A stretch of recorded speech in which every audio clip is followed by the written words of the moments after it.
The cityscape of Chicago is loud and busy. Cars speed down roads, horns blare, and people walking about yell and shout at each other. The city has come a long way since the end of the Cybertronian Human War. Autobots, Decepticons, and leaders from around the globe have all put down their weapons to end the conflict following Megatron's demise. While the Cybertronians were not entirely unwelcome on Earth, the vast majority of them made the conscious decision to return to their home and begin anew. Many of the damaged and destroyed buildings in the city limits were repaired and rebuilt by Autobots and Decepticons alike, under the supervision of hybrid technologies and its board members. This electronics company had used its vast wealth and influence to leverage the reconstruction of many long-standing Chicago structures and businesses.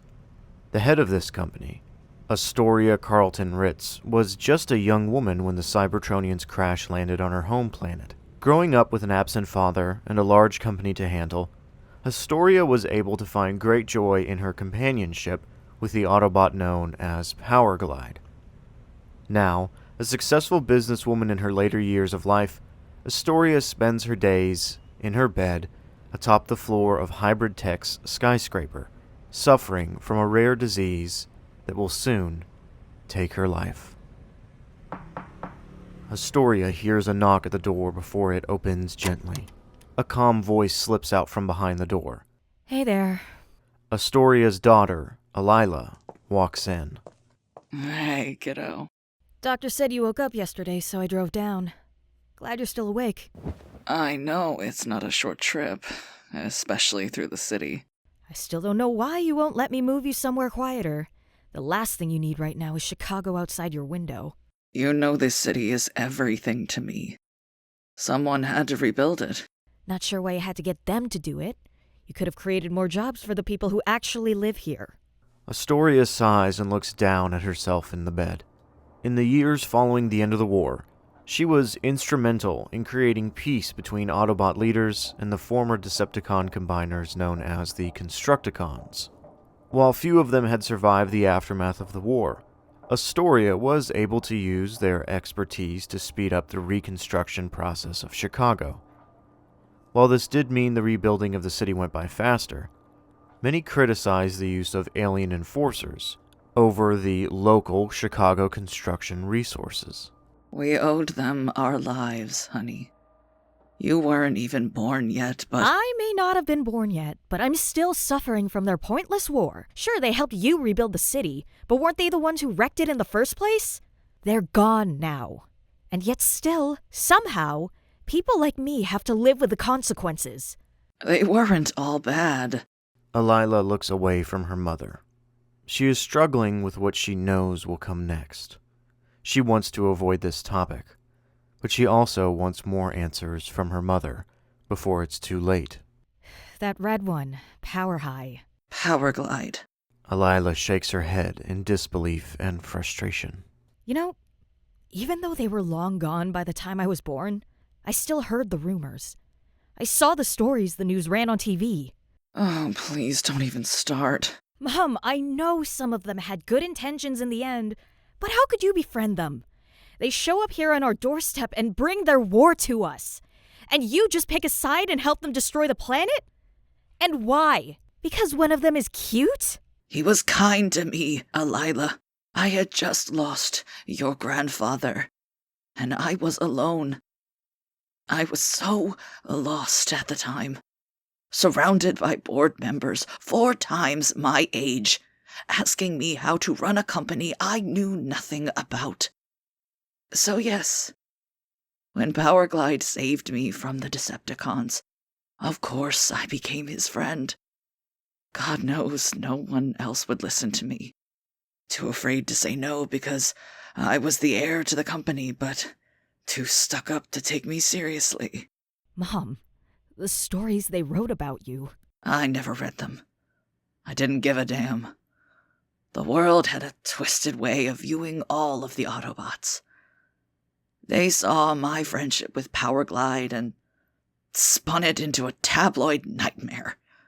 Rumors of a romantic relationship. Us getting married, for God's sake. What a ridiculous notion. They never understood. I remember when it started. I chose not to pay attention to it. Astoria remembers her adventures with Powerglide during the war. A much more complicated time in the world, and yet simpler for her. She had snuck out of the high rise of hybrid technology late one afternoon to go on another adventure with her friend. They landed in a small town in Texas. The moon had risen, but the local bar of the town, constructed inside of an old decommissioned aircraft hangar, was lit up with lights, music, and plenty of patrons. Astoria ran inside and grabbed a cowboy hat off one of the locals as Powerglide slowly crept in, nervous that he would be kicked out. The honky-tonk music of the night came to a halt as everyone stopped dancing and stared at the red Autobot. An awkward and deadly silence filled the room until from the back of the dance floor, someone called out, "Hey, that's Powerglide. He done saved my boy just a few months back from them cones." The crowd erupted into a roar of applause and cheering. Powerglide stood himself upright, correcting his hunched-over posture. He was larger than the humans, but still a smaller Cybertronian, meaning he was not as imposing as some others. As everyone continued to cheer and hoop and holler, the music picked back up and the dancing resumed. Astoria jumped over and grabbed Powerglide's finger and led him around the room. She didn't have the strength to physically pull him around, but he pretended as if she did, just for the fun of it. Running up to the bar, Astoria motioned the bartender for a glass of whiskey. Isn't that the liquid that makes you say funny things? Oh, please, you're such a bummer. Do you guys have liquor on Cybertron? Can you even get drunk? If you mean buzzed, then yes, we kinda do. There was this one time we rolled up on some cons that had taken too much of some bad energon reserves. They were so, what's the word you used? Wasted. Wasted. Yeah. Astoria picks up her whiskey glass and places her other hand on her cowboy hat so that it won't fall off as she tilts her head back to shoot down the liquor. After drinking it, she immediately begins to cough violently. Powerglide rushes over to assist her, but struggles to know what is wrong. Astoria raises her hand to motion Powerglide to wait, and then, after a moment, she lets out a roaring burp. What was that? Are you wasted? Not yet, but let's dance! Astoria screams as she runs onto the dance floor to join the line dance. Powerglide stays behind to watch, fearful that he might step on another human, or even worse, perform a dance move incorrectly. He watches as Astoria spins and stomps her feet along with the other dancers, trying to memorize the order of motions. He lightly taps his foot to the beat of the music in hopes that no one will see him struggle to understand, but as he does so, he glances to his left where he sees a group of patrons shaking their heads at him. Powerglide slumps down in fear as the patrons leave the bar in disgust, something he has become all too familiar with. Later on in the night, Powerglide sits in the corner, bobbing his head back and forth to the music, hoping not to offend anyone else with his presence. Astoria stumbles over to him after completing another line dance. That one seemed really difficult. They're easy, man. You just need a little buzz to do them right. You need to loosen up.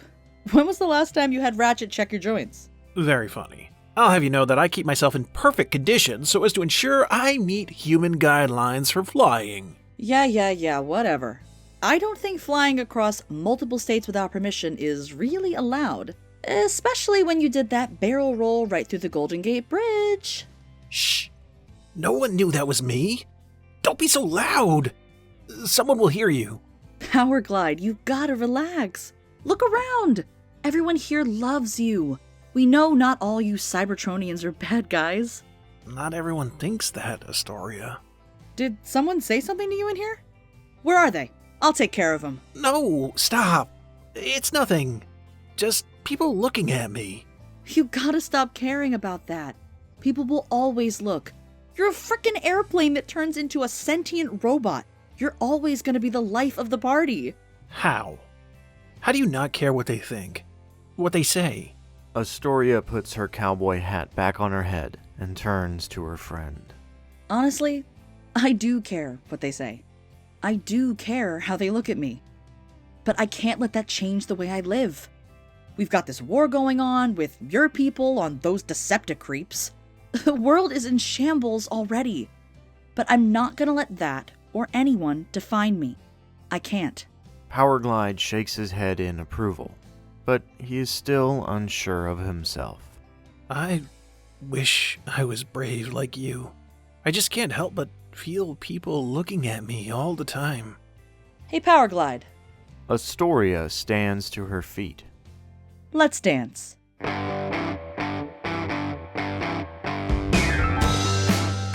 Powerglide hesitates, but then gives over his finger to be led on the dance floor. He fumbles his way through the line dances he's been trying to learn, only to be helped and directed by the other dancers on the floor. As the night continues, he quickly picks up the skill and starts to dance with everyone in the bar. People cheer and whoop as he completes the dance song after song. Midnight comes and goes as the early morning arrives. Still dark outside, few people are left in the bar, now dancing to calmer music. Astoria awkwardly holds onto Powerglide's fingers as they slow dance throughout the hall. The bar becomes quieter and quieter as more people leave, until finally, Powerglide and Astoria are the last dancers remaining. Astoria hops over the bar and grabs one more sip of whiskey before they exit the hangar to head home. As they stumble out of the building, Astoria, drunk from the liquor, and Powerglide, mimicking her movements to not feel left out, notice headlights pointing directly at them. 3 cars parked closely together shine their lights in intimidation. From the cars emerge 7 men, some of whom Powerglide recognizes as the disgruntled patrons from earlier that night. What the hell do you want? I think the better question is, what the hell are you doing with that thing? He ain't one of us. He's not welcome. Astoria stands up straight and spits on the ground. You've got a problem with him? He saved my life. Hell, he's probably saved plenty of people's lives. Astoria, please. I seen you two dancing in there. It ain't right. He's an alien. You're just a girl. It's sick what you two are doing. Oh, give me a break. We were dancing and having fun just like everyone else. You're a creep, thinking that anything else is going on. Little lady, I'm here to make sure nothing else happens between you two. Huh, little lady? Oh, that's it. Before Powerglide can catch her, Astoria launches herself towards the man and punches him straight in the jaw, knocking him to his back. Astoria, no! I'm so sorry. Powerglide transforms and takes to the skies with Astoria, flying back towards Chicago. In a few hours, he lands atop the skyscraper and puts Astoria gently down on the rooftop pavement as she has fallen asleep. He checks to see that her eyes are still closed, and then quietly tries to walk away. You know we don't sleep on rooftops, right? Oh. Do I need to put you elsewhere? You wouldn't really fit in the elevator to get to my room. Powerglide chuckles back, before yet again slumping his shoulders. Astoria, what did they mean back there? They kept talking about it not being natural. Astoria stands up and contemplates how best to answer. She walks over to the ledge of the skyscraper and stands against the railing, peering across Chicago. Powerglide joins her. Powerglide, humans, they do this thing. Dancing? Yeah, kinda. Look, usually young people go dancing late at night with partners. Yeah, dance partners. No, like romantic partners. Oh, There's an awkward silence between the two of them for a moment, before Astoria speaks up. Powerglide, they just don't understand. They're weird and think that if a girl like me is hanging out all night with and dancing with a guy like you, well, they make assumptions. Gross assumptions. Like that we're a couple or we're gonna get married. married? Isn't that like promising to stick with someone forever? Yeah, something like that. That doesn't sound so bad. I mean, I like hanging out with you. I wouldn't mind getting married. Oh man, no, Powerglide. That's not how it works. Oh, okay. So, do you not like me? What? No, of course I like you, Powerglide. Why else would we be sneaking out to dance all night? It's just different. You know, on Cybertron, we don't have marriage. Or that other thing you humans do. You know, Yeah, I know. You don't need to explain it. Sorry. We don't have all that. But we do have love. Some bots stick together forever because they love each other. I love you, Powerglide. Powerglide hesitates for a moment. Are you wasted? Powerglide switches his glance from Chicago to Astoria. I love you too, Astoria. But don't make it gross, man. People will think it's weird, but it's not that kind of love. It's the kind of love you guys have on Cybertron. Like dance partners? Yeah, dance partners. As the night fades to morning, Astoria comes back to the present with her daughter. The light blue walls of her room remind her of the sky just beyond her reach outside of the bedroom window. She thinks to herself a little longer about the life she lived and the stories that she could tell Alila. What was it like when he left? Oh, it broke my heart, honey. I wanted him to stay so badly, but I knew that his home was elsewhere. He could have stayed. A few of them did. No, he never would have felt at home. We loved each other dearly, but a home is not something you can easily leave. I knew why he had to go. He told me that he would write to me every day about his adventures back home. It was so sweet of him to promise that, but I know that I would never read those letters. But I believed him when he said he'd write them. Who even knows where his home is in the stars? Alila looks to the floor for a moment, unable to conjure any comforting words. In reality, her relationship with her mother had never been on the best of terms. Shortly after the Cybertronians' departure from Earth, Alila was born, but her mother threw herself into her work. Hybrid technologies became the leading voice of rebuilding America, at the cost of a parental relationship. Alila tried her hardest to not resent her mother, but it was no easy task growing up alone. The two of them both knew this, but the words to express these emotions simply did not manifest themselves into being. Astoria and Alila both sit in silence as time passes by. Mom. Kiddo, I'm so sorry. It's okay. It's okay. The two lock eyes and grasp each other's hands. An unspoken bond between mother and daughter is formed between the two. Or, more appropriately, it is rediscovered as the silence becomes less and less unbearable to handle. After wiping away a few tears, Alila stands up. Coffee? With a little whiskey in it. Sounds like you want to get... Wasted. The two laugh at each other before Alila walks to the kitchen. While preparing the coffee, she hears the loud roar of an engine drawing closer. She looks out the window of the skyscraper to see a large, blue-tinted space shuttle approaching. As it draws near, it lifts itself up past her sight and lands atop the roof. Alila rushes to the stairs to see what is happening. Just 1 second on that coffee, Mom.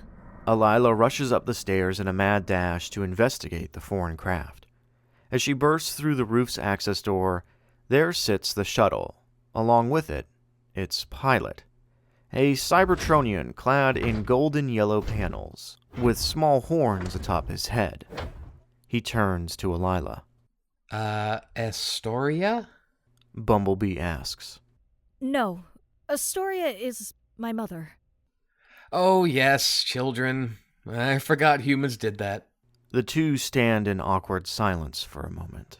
Look, I'm on my way home, but I promised a friend I would drop something off.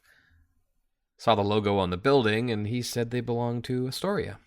Bumblebee takes a step inside the shuttle, and then returns with a small Cybertronian chest. Alila walks up to it and opens the lid. Inside sit hundreds, if not thousands of letters, all sealed and signed with a single name on the back. Astoria. Alila is shocked at the sight. Turns out Powerglide stole quite a bit of human supplies when we left for home years ago. I reprimanded him for it at the time, but I knew he was in love. As the two of them stare into the chest, the wind picks up and blows a few letters out of the container and across the skyscraper. Bumblebee quickly closes the chest to save the remaining letters. This is the most recent one. He made me promise to hand-deliver it. Alila grabs the letter and flips it over. Across the fold is a crudely made wax seal in the shape of a heart. I'm sorry, but I have to get going. Bumblebee says as he embarks on his shuttle. Thank you. Bumblebee turns around to see Alila clutching the letter. He nods his head with a smile, and then climbs aboard his craft. As the shuttle takes off, the Cybertronian crate activates and floats next to Alila. She looks down at the letter and opens it. Alila lets out a sigh of relief alongside several tears. She flips the letter around to see a taped postcard of a Cybertronian city with Powerglide standing in the foreground, his hands clasped together and shaped like a heart. The wind picks up once more, and the postcard flies out of Alila's hands. She tries to catch it, but to no avail. Instead, she rushes to the stairs to go see her mother, the Cybertronian chest quickly floating behind her. As she stumbles down into the master suite of the building, she calls out for her mother. Mom! Mom! Alila turns the corner of the kitchen, letter in hand, to see her mother still lying in bed. Astoria's hand is pressed against the window, where outside, the wind has expertly stuck the postcard of Powerglide exactly at eye level. Around the postcard sit the other letters that previously flew out of the chest. Alila walks closer. Mom? Alila looks at her mother's face. Astoria's eyes are closed, finally at rest. A smile planted on her face. Alila's jaw quivers as she realizes what has happened. She grabs her mother's hand and places the letter into it. You were right, Mom. He wrote to you every day.